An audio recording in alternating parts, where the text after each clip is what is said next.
Max Bredeson is a guy that, listen, when you go back and you watch the highlight films from the 2023 season, films, wow, that's an old school term. It's all on YouTube now. No one's putting a tape.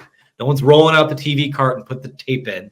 Oh, maybe you are at this point. But unless you're a nerd like us, I say that lovingly, you're not really going to notice the Max Bredeson plays. But what he does for this football team is as important as a lot of other guys that are maybe a little bit under the radar. Yeah, I'm definitely a nerd because it felt like every big run Michigan had last year included, whether it was a block from A.J. Barner or Colton Loveland, but a lot of them had a huge block from Max Bredeson or at least one of the tight ends. And he plays a key role. And it's really like, it feels like he's so good at that role that over the last 2 years, and especially last season, they've kind of started to run more H-back sets because he's so good at it. So he is a really, really integral part of what Michigan's going to do offensively. And I'm glad we were talking about this today because I'm writing about this today and was transcribing what Sharon Moore said in a talk at an online coaches clinic where he shared some data from Michigan's season last year. They were 100% efficient in short yardage with a fullback last year. That was, of course, Max Bredeson. 85% efficient on the goal line with a fullback from 1 to 3 yards. He said it feels like using a fullback or an H-back establishes a mentality. He said, especially with the guy we have doing it, which is Max Bredeson. And one of the big things is establishing that mentality. And he said, every team has the different values and, things that they like to do or style. But for us, it's, physicality, and it is using an H-back, a fullback. He can obviously line up in line as well. So he brings a ton to this offense. And I meant to say this on Thursday when we were talking about the EA Sports ratings and Ohio State's defense and Caleb Downs being one of the top players in the country.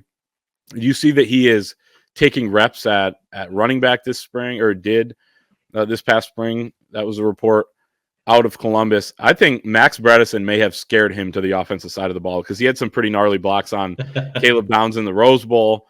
And one of them was a penalty. I thought it was kind of BS, but at the end of the day, I loved it. He jumped right on top of that dude. He pancaked him, jumped on top, let him know who's boss. And then, on Blake Corum's run in overtime, I believe it was, he had another great block on Caleb Downs as well. So this is a guy who is just you don't want to see 44 running at you if you're playing defense. Absolutely not. I think it's pretty telling about how he feels about his role. When we talked to him during spring ball, standard run-of-the-mill press setting, and I asked him, like, how, when your head coach's mentality is to smash and you're maybe the key lieutenant in that regard, how does that feel? And, he had his face lit up. He smiled, grinned as big as one can, and more or less said, it's kind of an honor. I think the world of that guy, and Michigan fans should give that guy some more love because he was a huge part of your success last year. I think he's going to be a big part of it this year as well. Let's move into the junior class now with Colton Loveland. There are a lot of question marks about this passing game heading into the year because of the quarterback situation. But whoever wins this job, whether it's Tuttle, whether it's Alex Orji, whether it's Davis Warren, Colton Loveland is going to be that guy's best friend.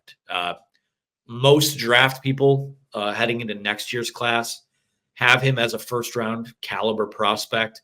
I think the last time I checked, PFF had him somewhere in the top 16, 17, whatever it was, and leading the way among tight ends. I mean, with Brock Bowers out of Georgia now, I think you could make a legitimate case that Loveland could be the best tight end in college football. And that might not come with the gaudiest numbers just because of what the Michigan offense is. But, he's put a pretty 2 strong years on film. And really at this point, I think you're just looking at him to sharpen everything that's in his toolkit because it's all there. The size, the athleticism. I think he has gotten better as a blocker.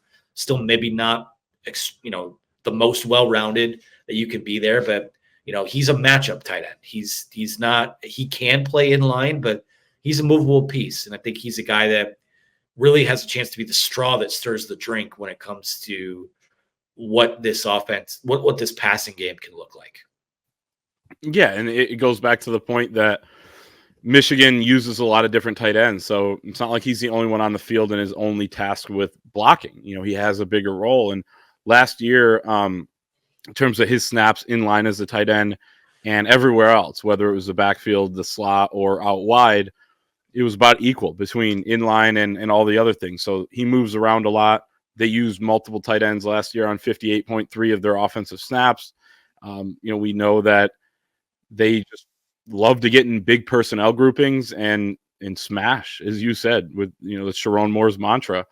And Jim Harbaugh loved how Sharon Moore called games like that, and it's going to continue, I would imagine, with Kirk Campbell. And you play to your strengths too. I think they have a lot in this tight end room. It obviously starts with Colton Loveland, but you do have guys like Max Bredeson where you line up multiple of those guys at the same time.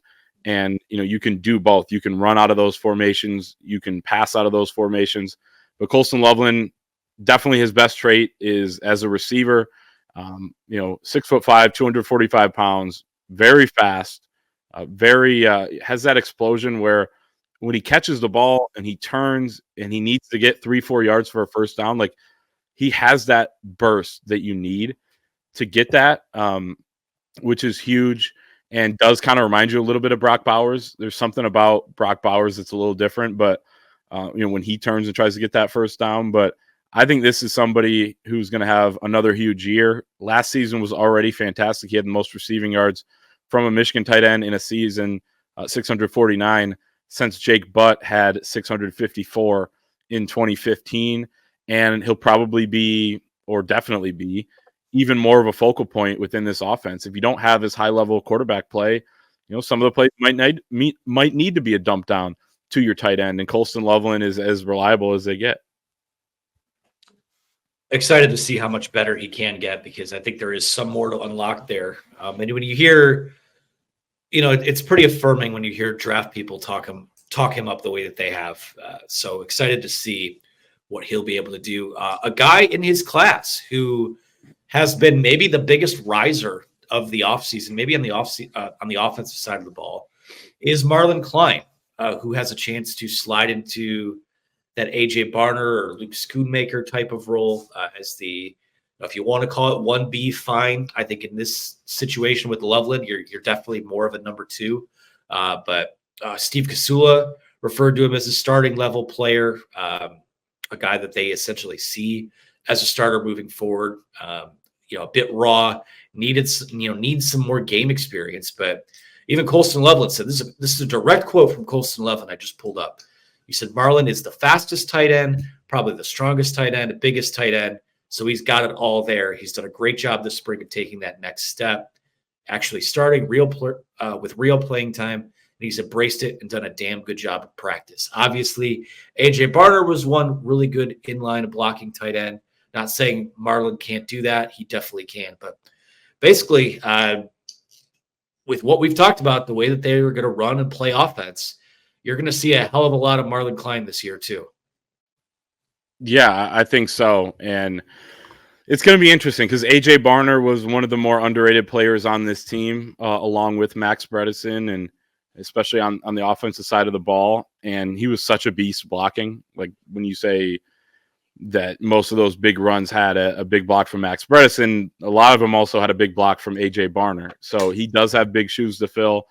Your number 1 tight end in Colton Loveland isn't as good of a blocker, so you're going to have to be really good in that area. But I also think he's going to be able to catch the football too. It'll be interesting to see. Yeah, I mean, he definitely is one of the guys that broke out in the spring. He is newer to football, being from Germany. So, like you said, he doesn't have as much experience, but he was a pretty dynamic player in high school when they were getting him the football, played some wide receiver and things like that. So I think that there might be, maybe he's not as much of a beast as AJ Barner. And I think AJ Barner could have also caught the ball more and showed off his skill set there than he did last season, but it just kind of turned out a certain way. But maybe Marlin Klein will get those opportunities AJ Barner didn't, and he'll have an impact that way as well.